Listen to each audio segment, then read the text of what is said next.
नमस्कार दोस्तों, आपके अपने ही चैनल JS.09 में आपका बहुत बहुत स्वागत है। आज हमारे पास में बाइक आई हुई है। इसमें एक बहुत बढ़िया प्रॉब्लम है जो हम आपको बताते हैं। इसमें क्या होता है, जब भी इसको हाईवे पे चलाया जाता है तो ये गाड़ी लहराती है। ऐसा लगता है जैसे टायर पंचर हो रहा है। और बाइक के ओनर ने कई बार अलग अलग वर्कशॉप पर लेके गए पर प्रॉब्लम का समाधान नहीं हुआ। अभी हम आपको दिखाते हैं प्रॉब्लम कहाँ है।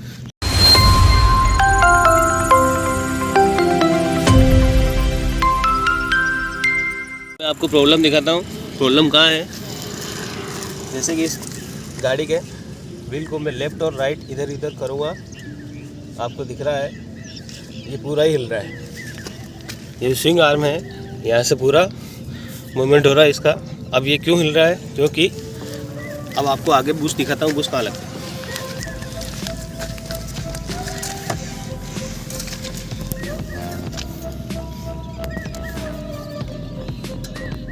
अभी स्विंग आर्म का जो यहाँ जो आगे का एंड लगता है, अब यहाँ पे क्या है, बुश लगे होते हैं। और अभी आपको नहीं दिख रहा होगा तो मैं क्या करूँगा, इसको खोलूँगा और फिर आपको दिखाऊँगा। अब लेते हैं इस बाइक को वर्कशॉप में, फिर आपको दिखाते हैं क्या क्या चीज़ें खोलनी है। जैसा कि आप देख पा रहे हैं, बाइक को वर्कशॉप में ले लिया है। अब हमें इसकी स्विंग आर्म को खोलना है। उसको खोलने के लिए हमें क्या क्या खोलना पड़ेगा वो आपको बारीकी से दिखाते हैं। कैमरे को पास में लेते हैं। अब ये स्विंग आर्म जो है, एक यहाँ एक बोल्ट लगा हुआ है, इस पर अटका हुआ है। सेकंड, ये जो शोकर है, इसके यहाँ जो बोल्ट लगे हुए हैं, यहाँ पे भी ये पकड़ कर रखी इसने, मतलब शोकर खोलना है। ये दिख रहा है, इसको भी खोलना है। चेन कवर खोलना है, रियल व्हील को खोलना है, स्पोकेट को खोलना है, चेन को हटाना है। ये सारी चीज़ें खोलते हैं, फिर आपको दिखाते हैं। अब जैसा कि हमने यहाँ के पोर्शन को खोल लिया है, अब आपको स्पष्ट पता चलेगा कि स्विंग आर्म के बुश खराब है, ये क्या है। अब इसको मैं मूव करता हूँ। अब जो आप देख रहे हो यहाँ पे प्ले आएगी।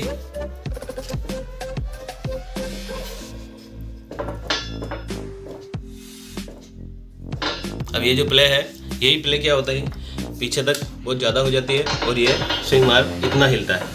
इतने हिलने के कारण हमारा पहिया डिसबैलेंस होता है और ऐसा लगता है जैसे गाड़ी पंचर है और हमें परेशानी होती है। और आप देख ही पा रहे हो, जैसा कि हमने रियर व्हील को खोल लिया है, चेन कवर को हटा दिया है, शोकर के बोल्ट भी खोल लिए हैं। अब स्विंग आर्म को बाहर निकालते हैं, फिर आपको दिखाते हैं इनको निकालना कैसे है और नया कैसे इंस्टॉल करना है। जैसा कि हमने सारी चीज़ें खोल ली है, स्विंग आर्म को नीचे पटकते हैं, इसको दाएं बाएं करके, या आगे बाएं नीचे।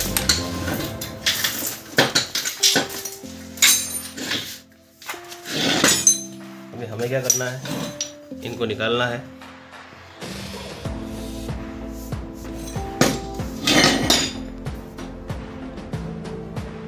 हमें क्या करना है, इसको निकालना है। इसको ये निकल चुका है। अब ये यहाँ पर प्लास्टिक का जो लगा हुआ है, इसको निकालना है। अब हमें ऐसी कोई चीज़ लेनी है और आपको अंदर दिखाते हैं।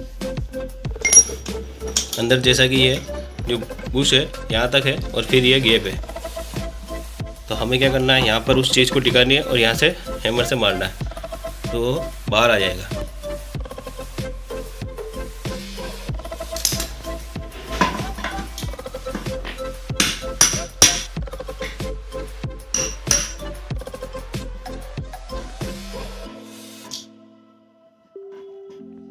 जैसा कि हमने इस साइड के दोनों निकाल लिए और इस साइड के लूज ही थे, तो ये इस तरह से बाहर निकल जाएंगे। ये जो पल्सर 150 जो होती है, उसमें क्या है, सबसे आसानी से बुश लग जाता है, क्योंकि इसमें ये प्लास्टिक वाले होते हैं, ये इस तरह से बैठा होता है। अब इसको क्या करते हैं, यहाँ से थोड़ा सा वॉश करते हैं इसको डीजल से और फिर वापस नया इंस्टॉल करते हैं। जैसा कि आप देख पा रहे हो, हमने इसको डीजल से एकदम बढ़िया क्लीन कर दिया है। अब हमें इसमें बुश को डालना है और नया कैसे आता है, इस तरह से होता है। 4 तो ये आते हैं और 2 इस तरह से आते हैं। अब हमें क्या करना है, लगाने से पहले इनमें ऐसे ग्रीस डालना है और इसको बिठाना है। अब ये ऐसे तो नहीं बैठेंगे, इनको थोड़ा प्रेस करना पड़ेगा। अब ये बैठ चुका है। अब हमें दूसरे वाले को भी बिठाना है, जो कि चला गया। अब इसमें इसको ऐसे डालेंगे, लग जाएगा। और लगाने से पहले क्या करना है, इसमें ग्रीस को लगा देना है ताकि इसकी लाइफ बनी रहे। और ग्रीस कहाँ रखना है, क्योंकि आप दूसरी जगह लगाओगे तो ग्रीस वापस बाहर निकल जाएगा। अब ये जो कट दिख रहा है अंदर की तरफ, उस कट के अंदर पूरा ग्रीस भरना है ताकि जब भी ये मूवमेंट हो तो ये ग्रीस इसका काम करता रहे और बाहर भी ना निकले। इस तरीके से इसको ग्रीस को अंदर पहुंचा देंगे।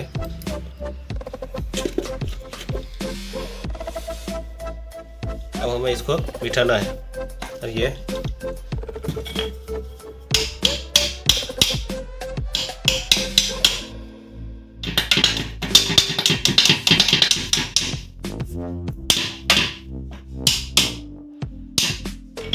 बैठ चुका है।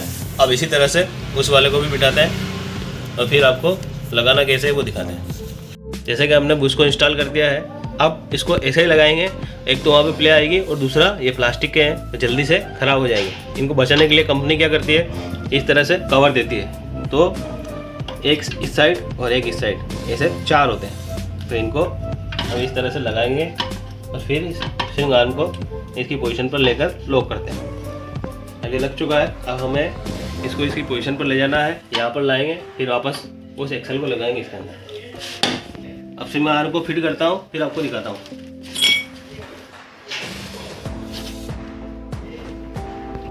जैसे कि हमने इसको यहाँ पर इसकी पोजीशन पर सेट कर दिया है। अब हमें उस साइड आपको दिखाता हूँ करना क्या है।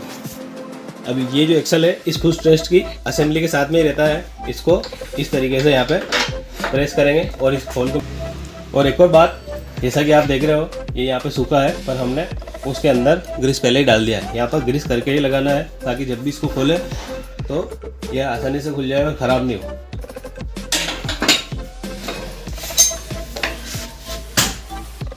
अब इसको धीरे धीरे इसकी पोजीशन पर सेट करेंगे।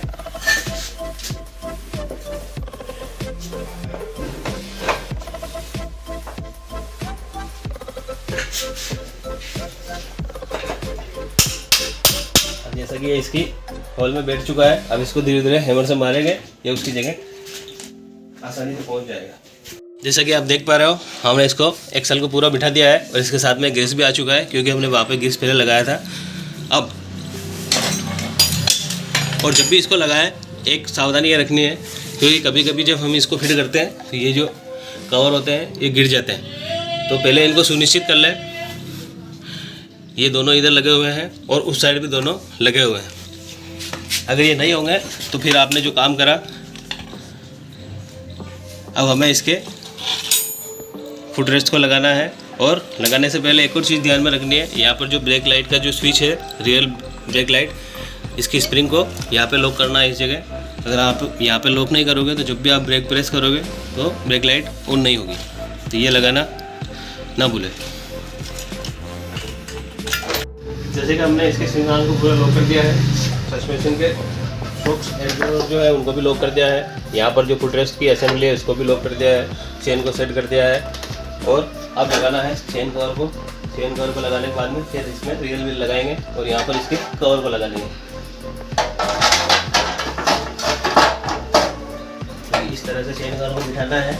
और यहाँ पर जो बोल्ट दिख रहा है, यहाँ पर 10 mm के बोल्ट को लगा देना है।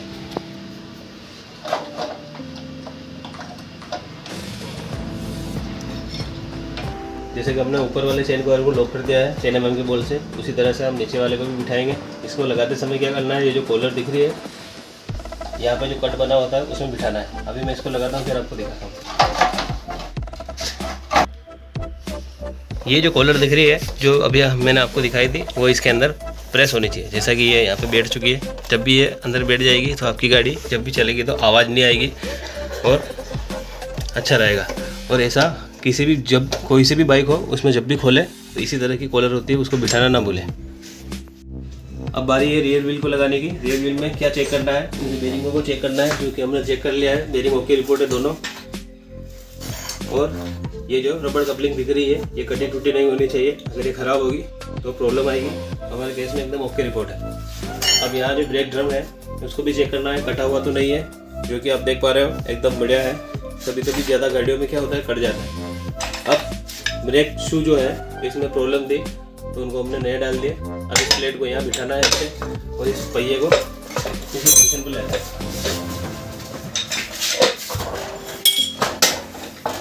और जब भी रियर व्हील को लगाएं तो क्या करना है, ये जो एक्सल है, ये एक्सल को पहले ही इतना सा बिठा के रखें। अगर आप अकेला काम कर रहे हो तो आपको किसी की हेल्प लेने की आवश्यकता नहीं होगी। अब कैमरा पास में लाओ। ये जो कट दिख रहे हैं, ये 4 कट है, 1 2 3 4, और ये इसमें लगेंगे। अब इसमें बिठाना है, तो इनको ऐसे ही सेट करना है कि हम जैसे इसको उठा के ले जाएं उसी में ये हो जाए। जैसा कि मैं इसको बिठाता हूँ, अब ये बैठ चुका है। अब इसको मैं प्रेस करता हूँ एक्सल को, एक्सल भी आ गया है। अब हमें स्पेसर लगाना है।